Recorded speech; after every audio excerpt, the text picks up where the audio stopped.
અર્ધ ચાપ દોરો જે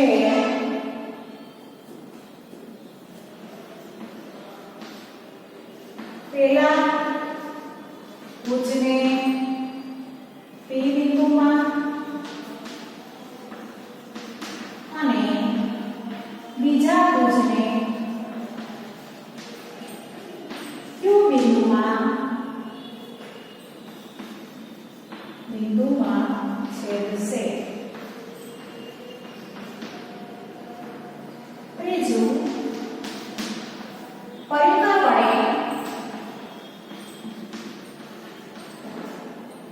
વડે અનુકૂળ માપ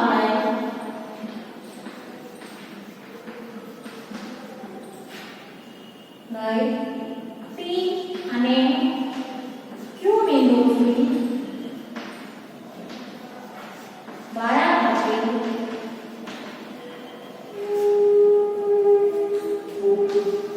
ચાપ દોરો. છેદ બિંદુને આ કરો.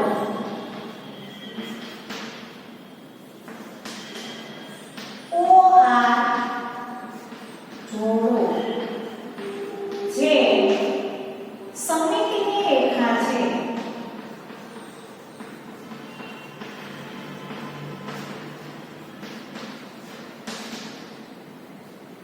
આ સમિતિનો રંગ અક્ષ અથવા સમિતિની રેખા અથવા તો આને એનો દ્વિભાજક પણ કહેવાય. એક ખૂણાના બે સરખા ભાગ કરે એને ખૂણાનો દ્વિભાજક કહેવાય. હવે એ જ રીતે દાખલા નંબર 2 આના જેવો છે. આમાં 147 અંશ પેલા ખૂણો આપણે કોણમાપકની મદદથી દોરવાનો છે. તમારે પેલા એક રેખા દોરો, એમને ઉપર ઓ બિંદુ લો, પછી આપણે ઓ બિંદુથી એક અર્ધ ચાપ દોરવાની છે. એટલે બંને ભુજ ઉપર આપણે છેદ બિંદુ જોઈએ છે. અર્ધ ચાપ લો, એને આપણે એ અને બી બિંદુ કહીએ. હવે એ બિંદુથી અને બી બિંદુથી એવી રીતે આપણે ચાપ દોરવાની છે કે બંને ચાપ છેદે, એક બિંદુમાં છેદે. ધારો કે આપણે આને આ બિંદુ કહીએ, તો આ બિંદુ આપણે જોડીએ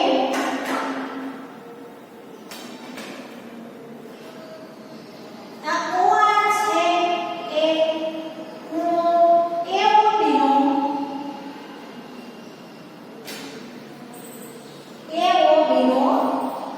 વિભાજક છે. એના પગલા લખીએ આપણે. પેલું 147 અંશ માપનો ખૂણો દોરો. કેન્દ્ર ઓ પકડો.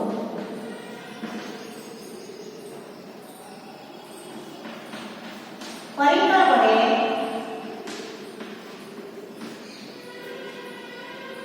વડે ઓ બિંદુથી અર્ધ ચાપ દોરો જે પહેલા ભુજને એ બિંદુમાં અને બીજા ભુજને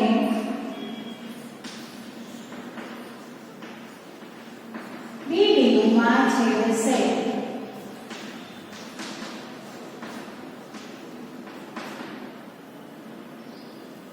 હવે ત્રીજું,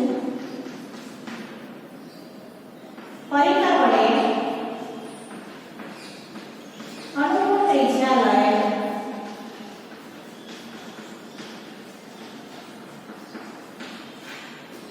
લઈ એ બિંદુ અને બી બિંદુથી ચાપ દોરો. છેદ બિંદુને આર કહો. ચોથું ઓ આર જોડો. આમ ખૂણો એઓ બી નો ઓ આર વિભાજક છે. આ ઓ આર છે એ બે ભાગમાં વહેંચશે. એઓ આર અને આર બી એવા બે ખૂણામાં વહેંચાઈ જશે.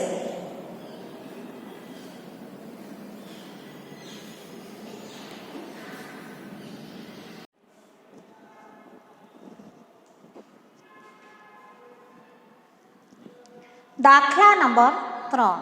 એક કાટખૂણો દોરો અને તેના દ્વિભાજકની રચના કરો.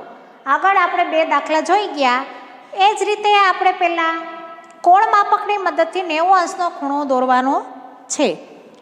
90 અંશનો ખૂણો દોર્યા પછી ધારો કે આપણે આને ઓ બિંદુ કહીએ, તો આપણે 2 સરખા અંતરે લેવા માટે આપણે અર્ધ વર્તુળાકાર ચાપ દોરીએ.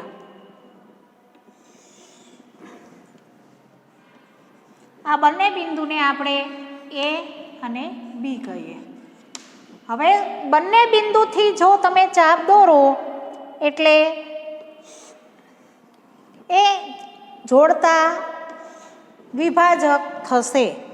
ધારો કે આપણે આને આર નામ આપીએ. નામ ગમે તે આપી શકાય. ચાલો એને જોડીએ.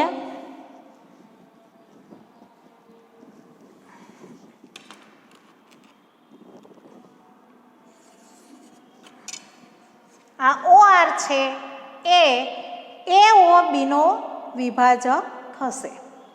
ચાલો આપણે એના રચનાના પગલાં લખીએ.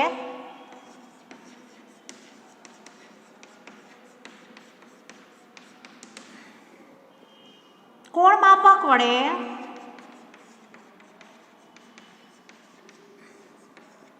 વડે એક કાટખૂણો દોરો.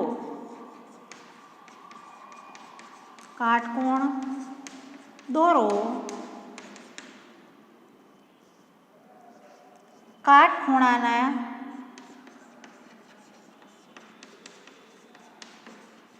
બિંદુને ઓ કહો. હવે બીજું, પરિકર વડે ઓ બિંદુથી અર્ધચાપ દોરો.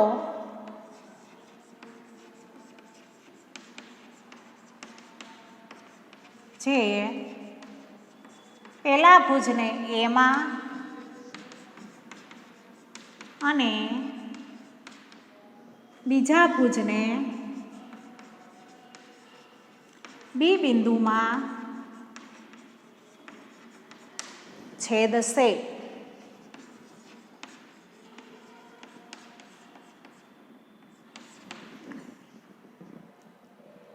હવે પરિકર વડે અનુકૂળ ત્રિજ્યા લઈ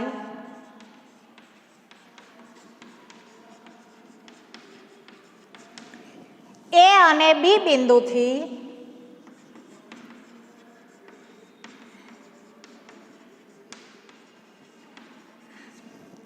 વારાફરતી ચાપ દોરો.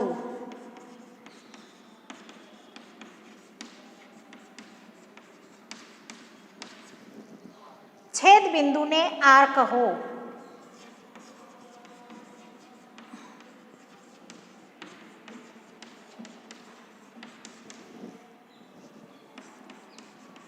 ઓ આર જોડો. જે કાટકોણ એઓ બીનો દ્વિભાજક છે. જો આ રીતે તમે 2-3 વખત પગલાં લખશો ને તો તમને આવડી જશે. પહેલાં 4 એક સરખા જેવા જ છે. હવે આપણે બીજો જોઈએ. બીજો પણ કોણ માપકની મદદથી આપણે 153 અંશનો ખૂણો દોરવાનો છે. એક ખાસ ધ્યાન રાખજો, 90 અંશ બરાબર વચ્ચે હોય, 90થી ઓછો હોય તો આ બાજુ હોય, અને 90થી ઉપરનો હોય એટલે આ પહોળો હોય, 90થી મોટો હોય એટલે અડધા કરતાં વધારે પહોળો હોય. એ ખાસ ધ્યાન રાખવાનું છે. ચાલો આપણે આમાં પણ ઓ બિંદુ કહીએ. પછી પરિકરની મદદથી એક અર્ધ ચાપ દોરીએ. ધારો કે એને એક્સ અને વાય બિંદુ નામ આપીએ. બિંદુના નામ આમાં પણ એ બી આપી શકાય. હવે એક્સ બિંદુથી એક ચાલો જરૂર પડે ત્યારે માપ વધઘટ લઈ શકાય. બંને ચાપ છેદે એવડું માપ લેવાનું છે, પણ એક વખત લીધા પછી બીજી વખત બદલવાનું નથી.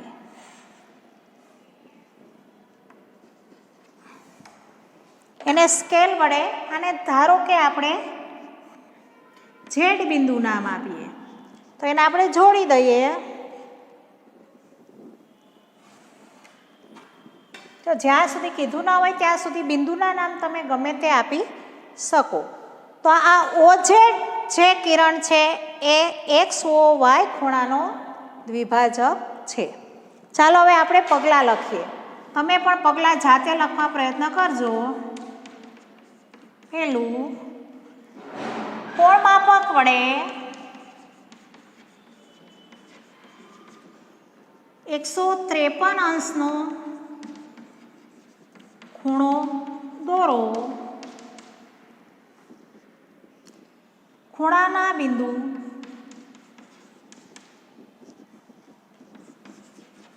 બિંદુને O નામ આપો. પછી બીજું, પરિકર વડે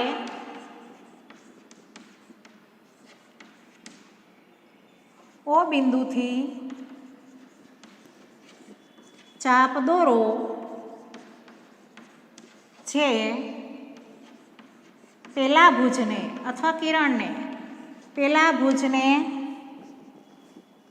બિંદુ એક્સમાં અને બીજા ભુજને બિંદુ વાયમાં છેદશે.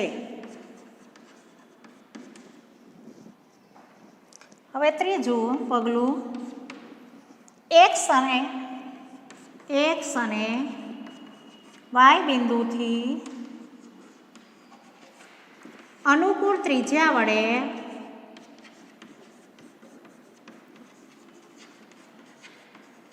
ચાપ દોરો. છેદ બિંદુને ઝેડ કહો. ચોથું, ઓ ઝેડ કિરણ જોડો. આમ ઓ ઝેડ કિરણ એ ખૂણો XOY નો દ્વિભાજક છે. દ્વિભાજક એટલે બે ખૂણાના સરખા ભાગ કરનાર. હવે તમે આ રીતે દ્વિભાજક કરી શકો. આ દ્વિભાજક છે એને સમિતિનો અક્ષ પણ આ જ થાય.